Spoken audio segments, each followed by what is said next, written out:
Welcome to the next episode of our Focusing Pathways podcast. In this episode, Trace has the pleasure of speaking to Gordon Adam. Gordon, you will hear, is very passionate about building a community around focusing in Bristol, where he lives. He speaks about the differences between meditation and focusing and how they also complement each other.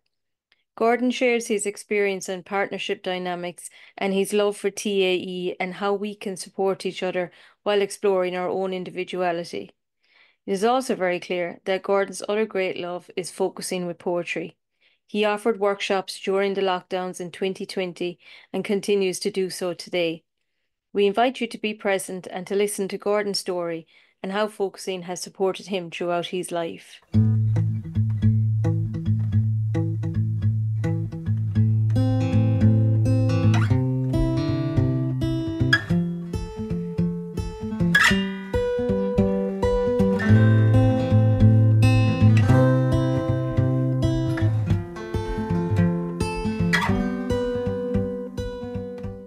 Good morning, Gordon. We're really delighted to have you here for our podcast, Focusing Pathways. Thank you, Therese. It's good to be here. And I'd love to start by asking you, how did focusing find you, Gordon? Yeah, it found me at a space called Bristol Zen Dojo about 17 years ago.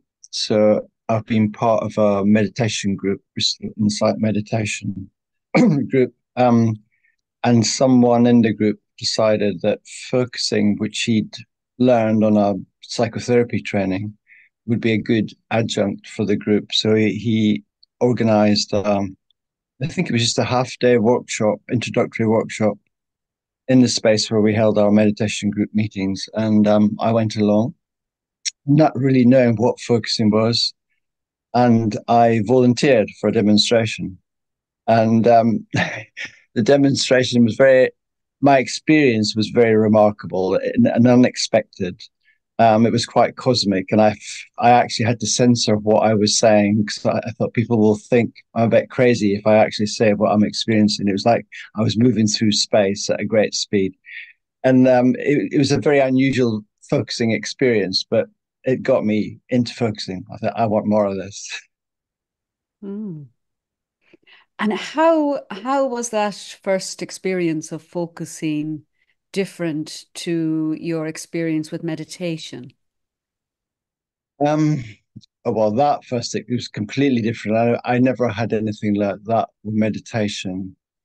Um, Generally speaking, if I was to answer a question more generally, I think for me, if I was to compare focusing with meditation, I would say that I can be much more present. I am much more present in focusing, whether I'm listening or if I'm focusing. Either way, it brings me into presence much more so than meditation, where my mind would be going there, going there, and going there. So for me, as a practice, it fulfills the aims of meditation and more. Hmm. And for me, that brings to mind, I think it was a focusing workshop I was at. Can't remember the man who was giving it. And he was speaking about meditation and how Jenlin had remarked on the difference between focusing and meditation. And Jenlin had spoken about you can check in on the way to meditating. You can check in what's happening and what's going on in the body. How does that resonate with you? Um, he was describing meditation. I'm not quite sure what he means by checking in. Can you maybe give me a better sense Well, of what my you mean by understanding of it was that he was describing meditation as perhaps being at some deeper level, and that it was possible to engage in focusing on, it sounded like on the way to that level where you might be meditating, and that focusing was very powerful in bringing us to that place. Well, let me answer it a different way. I've seen people in 5 or 10 minutes get to very deep places that might take them a whole meditation retreat to get to, or not even. So I think the places that meditation can take you, focusing can too, and much more rapidly, in my experience. Mm. One friend comes to mind who used to come. We were neighbours. This is about 15 years ago. We were neighbours, and she used to come every so often. She had a very full, busy life, 2 kids, and just quite stressed. And I always thought she'll come and sit and she'll start to clear a space or, bring all this stuff in. Within 5 or 10 minutes, it happened every time. She'd just go very, very, very deep and be blissed out. And she'd stay in that state for 15 minutes or so and go out, and she said it would energize her for several days afterwards. It's like her body knew what it needed to do in that short time. So yeah, I've seen remarkable things. People go remarkable places in just a very short time with focus. Yeah, and that's my experience too. There's something for me about them complementing each other and us being able to get something really valuable from both, but that they're very different.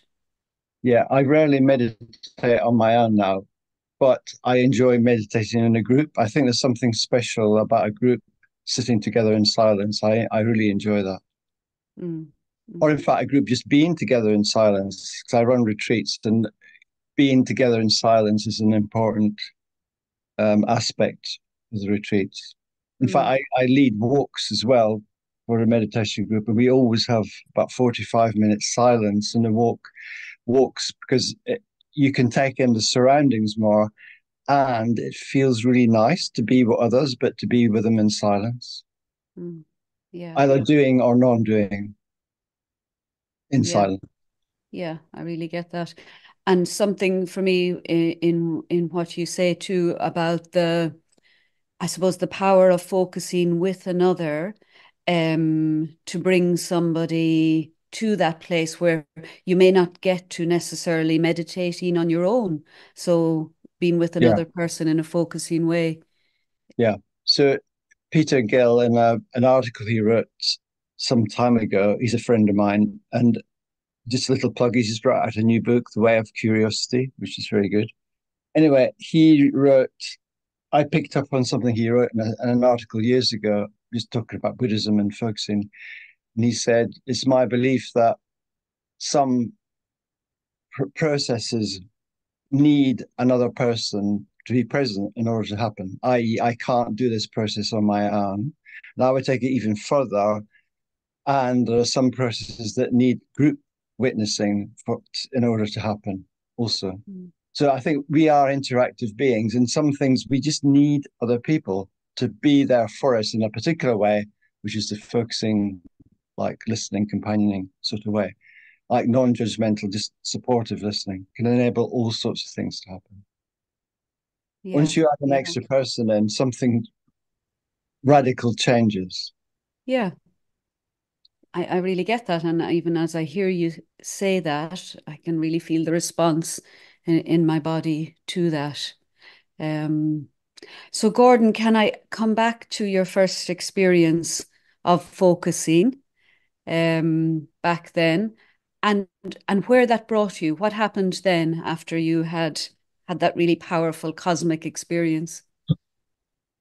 I decided to find a couple of focusing partners. No, I didn't decide. I wanted to find a focusing partner, and I managed to find two somehow. I think that were both at that intro, and I think within a few weeks of the workshop, it's a bit hazy, but it was certainly within a few months. I had two regular focusing partners, and it continued like that for a while. And then, do you want me to carry on the story, or is it just that bit you're interested in? That was the immediate next step, is to find one and then another focusing partner. And then that was stable for maybe a year or something. Well, I'm curious, those focusing partners you had, were they experienced focusers, or were you both learning together? What was the process? We were learning together. I don't think either of them had done it before that workshop. So it was new for all of us. So yeah, we were learning a lot, just practicing it. And I think I always think you learn most about focusing by doing it. It's like every time I do focusing, I learn something new, I would say. Mm. So it's really interesting that you didn't go off and do a course or anything straight away, that you immediately started focusing with a partner. Were you reading Jen Lynn's book or? Yeah, I read Jenna's book, but I just got it quite quickly. I'd already been doing something called interactive inquiry, which is working with a partner with a repeating question. And I'd done quite a lot of that. And in a way, with the questions, you receive the question. It works best if you receive a question into your body and then see what comes. So I was already familiar with paired somatic work, and focusing just was a step forwards with that. It just minus the question, really. And I sometimes find questions can be useful. So I'll sometimes bring questions into focusing. Even now, a repeating question can be useful to bring focus to a particular area. Mm. Okay. So you were a few years in that process of Yeah. learning together, really, with your focusing partners. Yeah. And then bit by bit, I acquire new partners. I think one of my aspects of my focusing is I've always been, I call it a promiscuous focuser. Um, but I've always enjoyed having different partners. And at any point in time, I've usually got about 6 or more partners, some of them weekly, some of them fortnightly, some of them monthly, and some occasionally. And I think at the moment I've probably got something like 6 or 8 and on those varying bases. And I love having, it's like each person offers something different. If you want the field between any two people, if you change one of those people, the field changes. So I enjoy the different territories that open up with different companions and focusing. And that's one of the reasons I enjoy having a variety of focusers. And I find I'll more readily go into certain territories where one focuser rather than another. It's this complex energetic dynamic thing that's between us. Yeah, I can relate to that. That's my experience too. It's nearly as if I focus differently with different Yeah. people. It brings Yeah. out something different in me emerges. Yeah. And it's good to focus with people who've got different styles of focusing or even a pace and focusing. So I tend to be a bit quick my focusing. So I enjoy somebody who's really got a slow process because it slows me down, and I welcome that. Mm. We're all different in how we navigate the focusing territory, I think. Yeah, and there's something so lovely about that, isn't it? How we can facilitate something new in each other just by our own presence, how that helps the other develop. Yeah, yeah. There's a quote just coming to mind when you said something new, and it's It's from a DVD of Jenlen's. It's not written down. He said, "A felt sense, a felt sense is a new piece of world," Mm. and it is. It feels like entering into new territories, where I'm discovering what feels like something really new, although it may be something that I knew already but didn't know that I knew. It's hard to say when it's something that's completely fresh or if it's something that's arising within me. Is it coming from out there or is it coming from in here? Do you know what I mean? Either way, it accesses information. Yeah, It's yeah. better than reading a book in a way because of the because you can never predict what's going to come next. Yeah. And in a way, I suppose the out there and the in here are, bouncing off each other or Yeah, facilitating each other and changing then as we yeah, focus. yeah. Because as Jenlin says, interaction first. Our felt sense is an interaction of me with the world, and it is it's me, the world, me, you, me. Mm, It's all of it. mm. And it's good to remember that it's not just my felt sense; it's my relational felt sense. It's my relation in the moment to whatever's going on in my life. It's always a relational thing. It's never me in isolation. Yeah. Yeah, and when you say that, it's what comes to me is often in interaction and in relationship, we come from or we perceive things to be fixed, and something about that other way of really sensing into the felt sense, relationship and interaction then is always changing or emerging, and Yeah. something new is happening. And there's something in a human psyche that wants things to be fixed. Um, or maybe it's a part that wants security, wants to feel secure, wants things to be fixed. But of course, they're not fixed. I think getting back to gender, I think he says, and the felt sense will change even as you approach it. Mm. Constantly changing. Yeah. Yeah. And Gordon, I know you're hugely involved with the British Focusing Association. Can you tell me a little bit about how that came about and how important it has been in your life? Because I know you put a lot of energy and time into it. I guess my first real direct, apart from being a member, my first real sense of BFA was they had an annual meeting in Bristol, something like 2011 or 2013, maybe. And of course, it was in Bristol, so I went, and I was struck by the egalitarian nature of the group. It's like everybody's voice had a place. Everybody was listened to equally. There wasn't any sense of hierarchy. It was just a really fresh, there was a freshness and about the dynamic of the group, and I really liked it. I'd never been in a group where everybody counted equally. And that's been a feature of BFA throughout. It's a very supportive organization. So if somebody's got an idea, and provided it seems like a reasonably good idea, the association will support it. So it's not the thing about BFA isn't that it's not like got this agenda and we're all working away on an agenda. It's like what's alive, what comes. So like focusing camps, for instance, I came up with the idea of a focusing camp, and then quite quickly people were interested in being involved. It seemed to be an idea of its time, and almost automatically BFA adopted it and supported it. So that's one instance of an idea being coming in and receiving support. And I think anybody can come with an idea, and provided it's for the good of the focuses in general, it can be supported by BFA. Can you say a little bit about the focusing camp for people who don't know what that is? It came from a focusing session.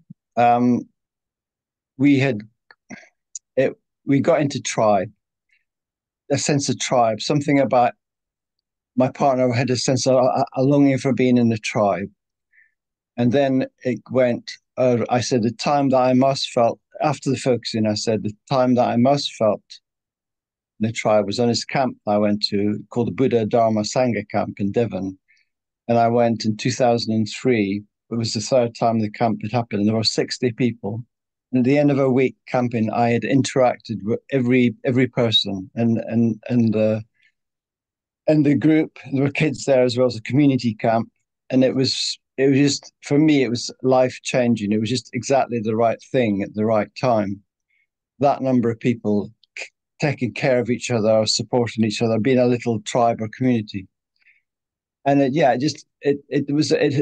really was very special. It really met a need and met many of my needs at the same time. This living together as a tribe on a land. So in this focusing session, I said the time that I most felt in a tribe was there, and then I just something jumps. We could have we could do a focusing camp, and my vision was to have kids involved, to be a community camp with kids. But that's never actually happened on the campus. There's maybe been one.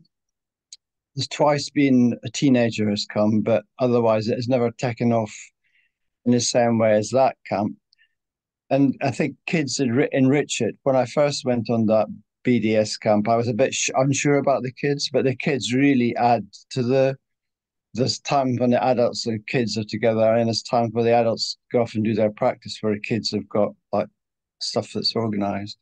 So I still hold that dream of the focusing camp maybe moving more into the direction where it's more inclusive the kids.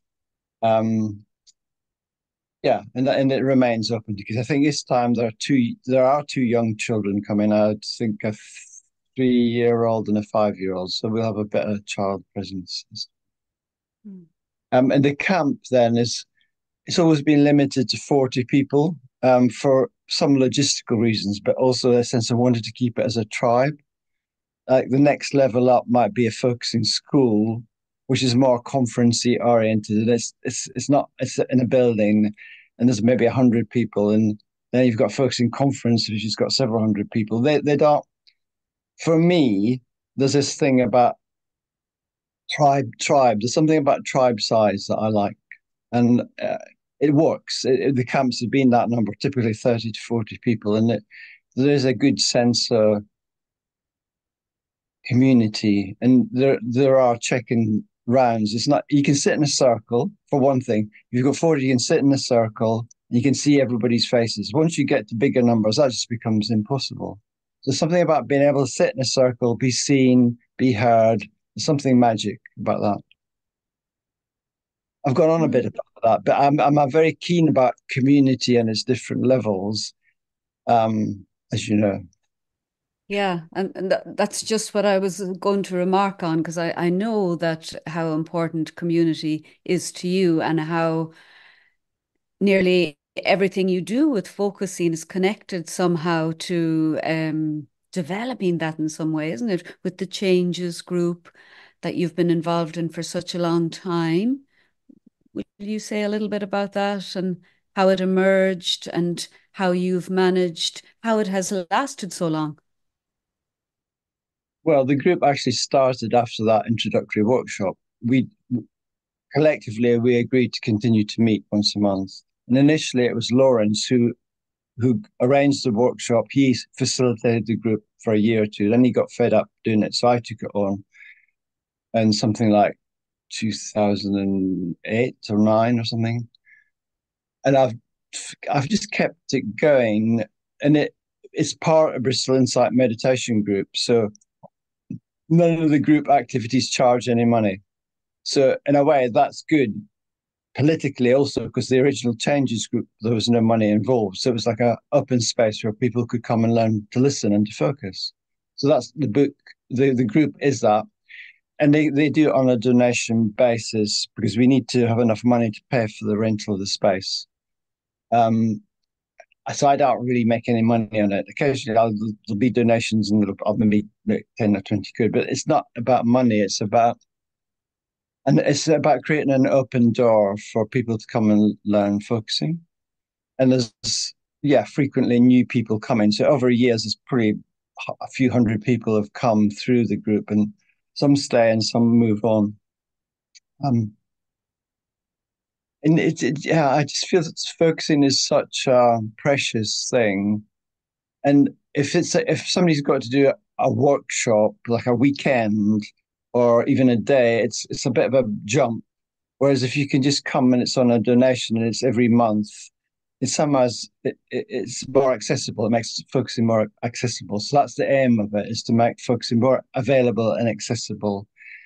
Because I think part of me feels you shouldn't have to pay to learn something so fundamentally useful. And I'm happy just to turn up. And now I don't even need people to book in. I just trust that who comes is who comes. And a couple of times recently, it's been only 3 of us. And we've had the most wonderful, well, last Sunday, we had an amazingly in-depth time, just the 3 of us. I mean, the others had been new focusing already. So we just focused as a 3, and it was profound. So every time it works, whether it's 12 people or whether it's 3 people. And I just trust that the group to continue in its own way. It's gone through its ups and downs, and in most there was maybe about 14 people. At least one person has been. The trouble with the low numbers is raising the money to pay for the space. But people seem happy to share it because they get so much out of the group. I mean, and I suffer with my mental health. So at times I'm like out of action, and the group just doesn't happen maybe for 6 months or so. But people will ask me, when are you going to start the group? And then I always come back to it. Through all my times out with depression, once I feel well, I immediately want to get back into the focusing again. For me, when I get depressed, I can't focus. I can't get a felt sense. It just causes me more pain than help. So I just have to lay it aside. But each time I come back, it's like I go into even more with more enthusiasm and with a bit more depth coming in and through the focusing. So it sounds like those periods when you're unable to focus because of your mental health, that then when you emerge from that, there's a longing in you or a desire in you for an even, I don't know, more intense focusing experience, or maybe intense is the Yeah. wrong word. I mean, this is one of the things that helps me keep going. It's like each time I come out of depression, it's something's grown or developed in me a bit. And it gets clearer and clearer what my life is about and what I need to be doing. And yeah, so the depression is a sort of honing process in a way. I mean, I wouldn't wish it on anybody because it's horrible. I mean, last year I thought my life was over. I mean, I really thought my life was over. Um, but here I am, alive and smiling and very keen to continue developing focusing community. And just to add something in, just throw something in while we're at it. I'm very interested in thinking at the edge. So the sort of process that Jendlin created that isn't taught very much. There's only a few people who teach it, and a lot of people don't understand what it is. But I think it's hugely. I've done it 2.5 times the process, and only the 2 times I've done it properly, both with Fiona Parr. It's been incredibly powerful in a different way that focusing is. So I'm thinking and possibly teaching thinking at the edge because I think I understand it, and my understanding is maybe slightly different to how other people understand it. It's the sort of thing, it's difficult to read about it and realize what it's about. You've got to do it in the same way that reading about focusing gives you a certain level of appreciation of it, but it's only when you actually do it that you get what it is. And I think the same is true at TAE as well. So I'm gradually moving in a direction, wanting to try teaching some workshops of that because I think it's grossly undervalued and underused. Mm. And you need to know focusing because it brings focusing in. So focusing comes first before TAEs because once you've got the skill of focusing, then you need to use that in TAE. Mm.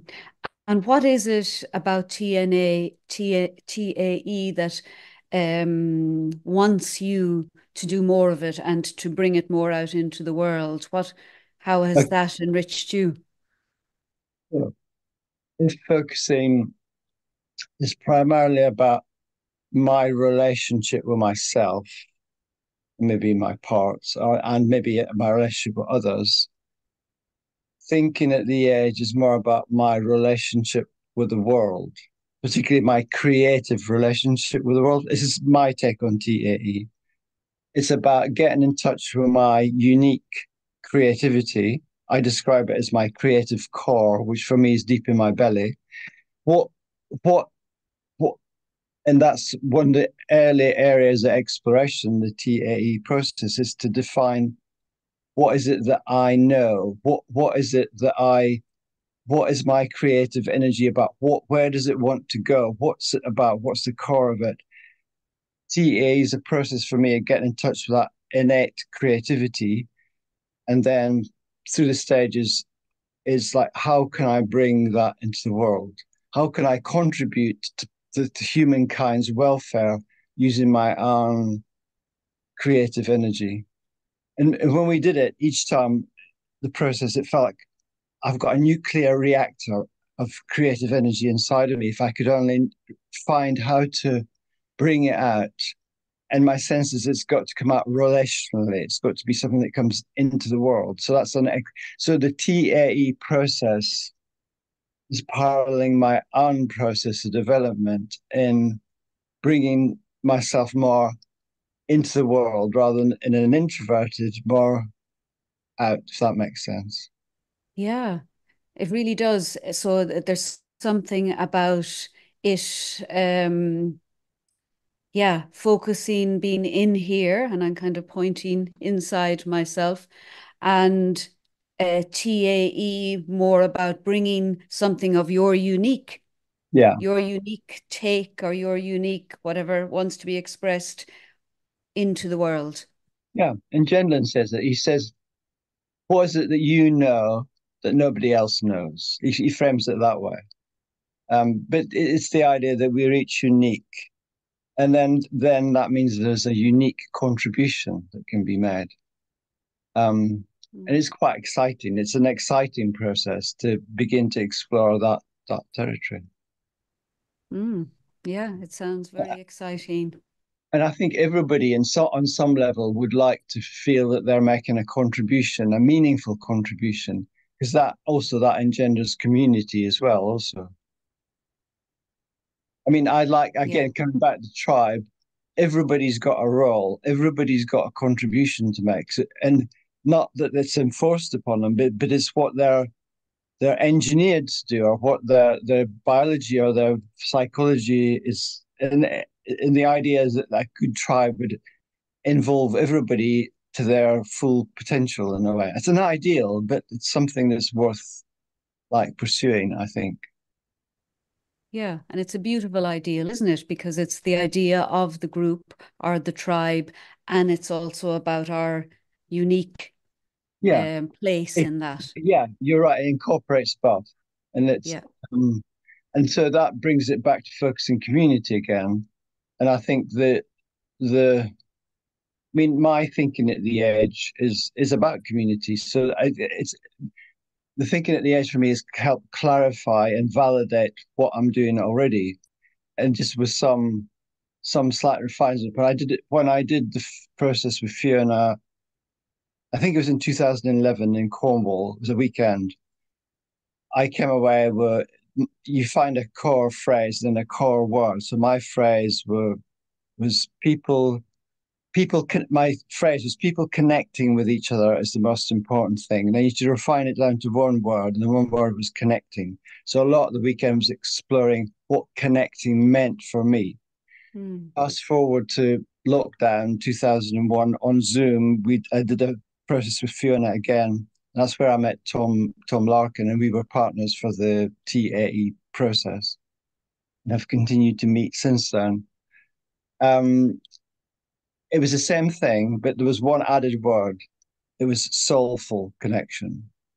Soulful connection. So it's like what I'm about is helping facilitate soulful connection. And that means between me and other people, but it also means supporting other people to connect on a soulful level. You could transpose the word love for soul. So yeah, it's the same thing. Yeah. And I really hear how that's unique to you, and in what it means to you is going to be so different to what those words might mean to someone else. So it's yeah, and I would struggle to say what it means. Soul and love. I think soul's a bit cleaner because love has got lots of associations, and people get tied up with sex and romantic love, and it needn't be about that at all. Soul's a bit of a cleaner word, and it hasn't got those associations. And at the next focusing school, this is a focusing school coming up next year near Birmingham somewhere, and each morning there'll be about 5 or 6 teachers are offering ongoing workshop on a particular theme. So Fiona's offering something about using thinking at the edge to explore spirituality. And I was talking to her about it. I said, well, I'm not keen on the word spirituality. I prefer soul, soul, and so I saw then the last thing she said something about spirituality, soulfulness. She was extending her parameters about it, I think, because people can think of spirituality as being other than here and now. But for me, the real spirituality is right here and now, and everything that I do, and everything. It's not about prayer or meditation per se. It's about how I live my life. Mm. So I guess I'm interested in how one can facilitating soulful connection between people and living my life in a way that somehow embodies those values.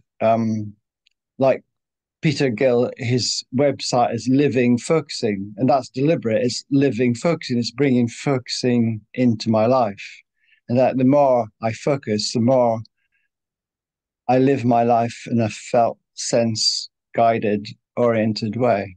In the same way as the more you meditate, it brings certain qualities into your life. I think the more you focus, it automatically brings that focusing way into day-to-day life. Mm. I'm really glad you spoke some more about all that, the soulful connections, because it's like you opened it all up, the intricacy of those two words and how it is inside for you, and the importance of it in that word community that seems so close to your heart. And Gordon, I want to ask you about something else that I know is really close to your heart, and that's focusing with poetry. Can you say a little bit about that and how it came about? And Yeah, it came about through a particular poem. I guess I know I was never interested in poetry, particularly when I was a kid, but I think I got interested on that camp again, the Buddha Dharma Sangha camp. There was a Rumi poem got read in a Dharma talk, and that got me interested in Rumi. And then it's like poetry arrived, was Rumi, Hafiz, then Mary Oliver came along and did it. Anyway, it's after been focusing maybe for a couple of years, because it was one of my original focusing partners, I think. I'd been reading Mary Oliver poems in bed, and in this particular focusing session, the Mary Oliver poem that I read, one of the poems I read that morning came to mind. So I just decided to go and get the book, and I brought the poem into the focusing space. And it was like opening floodgates of grief.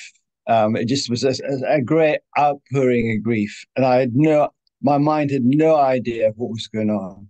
Just through reading this poem, and that was a very powerful initiation into the power of poetry plus focusing to open up the depth of it. I mean, the poem, it took me a while to work out why it was this poem was causing such an effect. And it was the poem, I can remember a poem. The poem it's a short poem. It's called, what's it called? The Uses of Sorrow.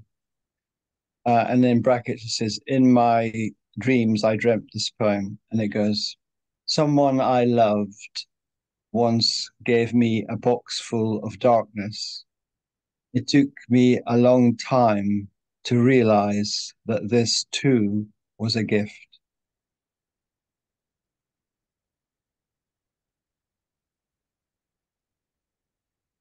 It's the depression, you see. Like I said to you, gradually I've been realizing that the depression is, in its weird way, a gift. And that's the darkness. And it's the poems somehow brought together on an almost subconscious level, the realization that all the suffering hasn't been in vain and isn't been in vain. And the grief was just the grief for all of that, really. So it somehow was a mirror image, the thing about poetry is it can be very concise. The words, you don't need a lot of words to convey something very powerful. And it just mirrored my life in a particular way, in a big process in my life. And I think it's interesting that the feelings came before the cognitive understanding. And I found that before in focusing, I'll get outpourings of grief every so often, and this like the grief comes before my mind's caught up and knows what's going on here. Yeah, so something in the body really recognizes what's the words or the expression in the poem and responds before the brain catches up in a way. Yeah. And so after that first experience, I began consciously to bring poems I liked into the focusing space, and invariably had really positive experiences with it, and they just grew and grew up, and then to the point of when the lockdowns came, I decided to offer it and ran a number of Zoom workshops, and it was very well received. I think I ran about 5 workshops with different people and some overlapping people each time, and it just was very successful. So if people like it, it's okay. So it's this there, and so I just poetry has just woven itself into my life now, and I'm a homeopath by training, and I work as a homeopath, and I often, as well as sending homeopathic remedies, I'll send poems to people. It's the same with focusers. If a poem comes from me from a focusing session, I'll say, "There's a poem that comes. Would you like me to send it?" And I do. So it's just part of the currency of giving and taking, because poems are like mirrors in a way, and they can really mirror particular aspects of our humanity. And I think that's what makes poems special. They're very human. And it's the human reflection, the human validation that is so powerful about them. There's so much lovely poetry out there. And poems just keep coming to me. It's like the more you give poems out, the more it comes back. It's a delight. Yeah, I absolutely love that. I love everything you've spoken about, that like heart recognition of a poem and of whatever is expressed in the poem, but also about how when somebody is focusing, how a poem comes to you and you can offer that to somebody and how that can bring something new again for that person. So it's back to community and interaction, isn't it? Yeah.